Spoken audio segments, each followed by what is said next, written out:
Salut et bienvenue dans New Deal, le podcast Slate IFRI TTSO qui décortique l'actualité américaine en compagnie de Laurence Nardon, responsable du programme Amérique à l'IFRI. Bonjour Laurence. Bonjour Romain. Alors Laurence, beaucoup d'Américains ont été choqués par la réaction très timorée de la présidente d'Harvard au lendemain des attaques du Hamas du 7 octobre, lorsque 34 associations étudiantes avaient publié une lettre blâmant exclusivement Israël pour cette attaque. Les choses ne se sont pas apaisées depuis, avec des manifestations pro-palestiniennes parfois très agressives sur les campus américains. La semaine dernière, le 5 décembre, 3 présidents d'universités ont été auditionnés par la Chambre des représentants sur la manière dont elle gère ce problème de l'antisémitisme, certains élus dénonçant un respect de la liberté d'expression à géométrie variable sur les campus américains. On a du coup l'impression que quelque chose de plus large se joue en ce moment et qui relève des guerres culturelles américaines, un phénomène ancien et important dont on en a déjà parlé. Laurence, est-ce que vous pouvez nous expliquer ce qui se passe à l'heure actuelle ?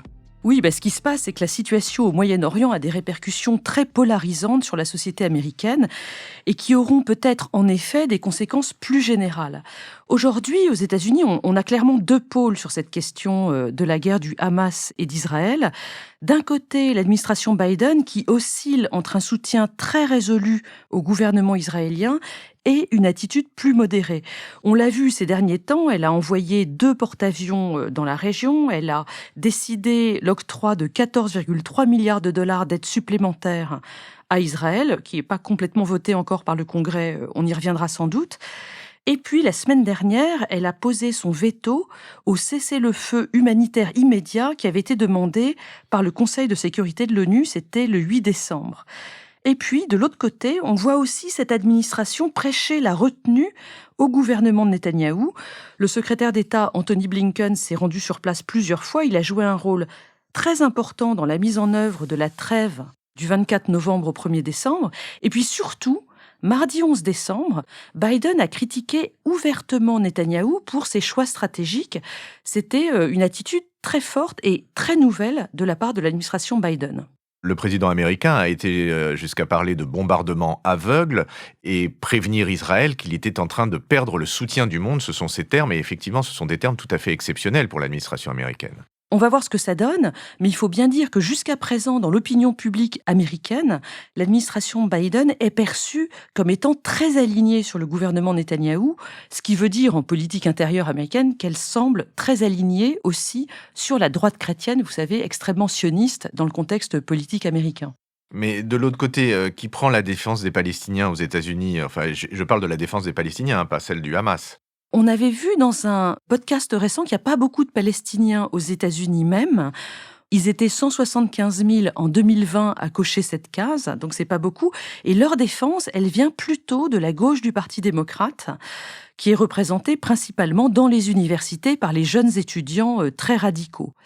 Les Afro-Américains tendent à être assez pro-palestiniens eux aussi, mais c'est pas eux qu'on entend aujourd'hui, c'est vraiment les jeunes sur les campus qui ont le sentiment de prendre la défense d'une minorité opprimée vis-à-vis d'un gouvernement israélien, certes, et puis du gouvernement fédéral aux États-Unis, perçu comme très pro-Israël, sans doute un petit peu à tort, comme on vient de le voir.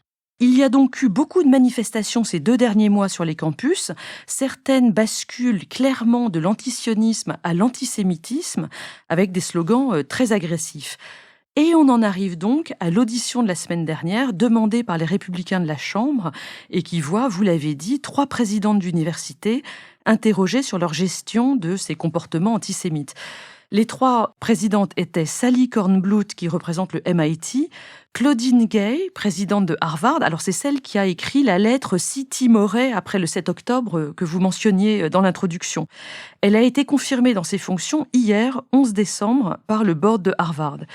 Et puis, la 3e, c'est Elizabeth McGill, présidente de l'Université de Pennsylvanie, qui, elle, a dû démissionner samedi 9 décembre. Oui, on a vu la vidéo, elles sont questionnées par Elise Stefanik, une élue républicaine, enfin une élue trumpiste de New York. Alors celle-ci leur demande, je cite, si en appeler au génocide des Juifs est contraire au règlement de conduite de l'université et si cela constitue de l'intimidation et du harcèlement, ce qui, auquel cas, ne relève plus de la protection de la liberté d'expression. Et on voit les 3 présidentes, toutes conseillées par le même cabinet d'avocats Wilmer Hale, faire des réponses très évasives. Elles expliquent, je cite, que ça dépend du contexte ou qu'il faut que ça vise des personnes directement ou bien encore que ça bascule dans un comportement spécifique, sous-entendu un comportement spécifique d'agression des personnes. Qu'est-ce que ça veut dire ? En gros, elles maintiennent que l'on peut tenir des propos antisémites ou même violemment antisémites aux États-Unis parce que ça rentre dans la définition de la liberté d'expression. La plupart des juristes spécialistes de cette liberté d'expression ou des militants pour cette liberté d'expression sont d'ailleurs d'accord avec les propos de ces 3 présidentes d'université. Et c'est ça qui choque ? Oui, parce que ça ne correspond pas du tout à la conception de la liberté d'expression en France. Aux États-Unis, la liberté d'expression, qui figure dans le premier amendement à la Constitution, bénéficie d'une protection extrêmement forte. Il faut aller voir la jurisprudence de la Cour suprême sur le free speech.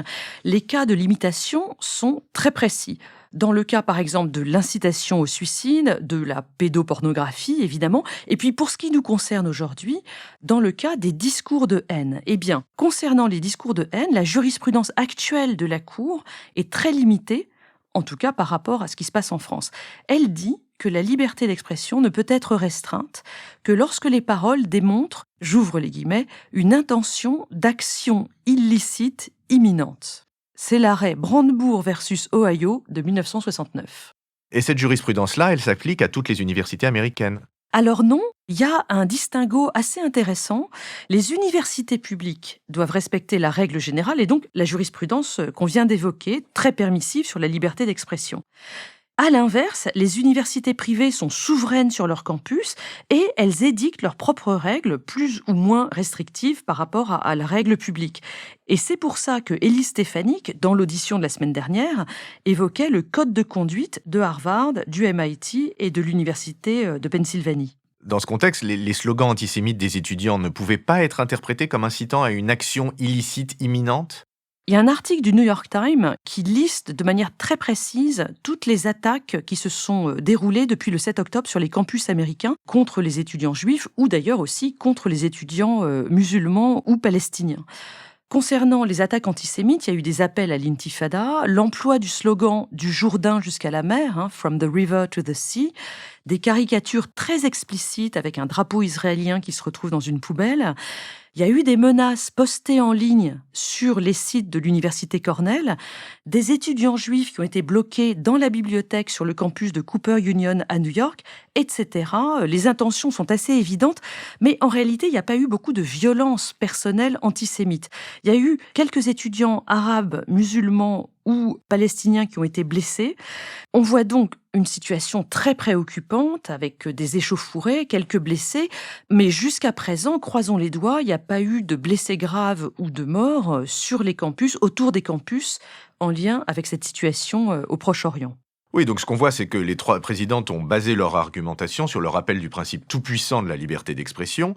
Du coup, l'affaire est réglée ou pas ?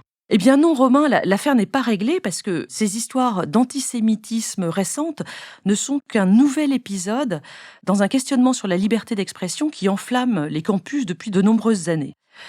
Un nouveau principe s'est imposé sur les campus, celui de la sécurité des étudiants, ou en tout cas du sentiment de sécurité des étudiants, et ce principe est venu concurrencer celui de liberté d'expression.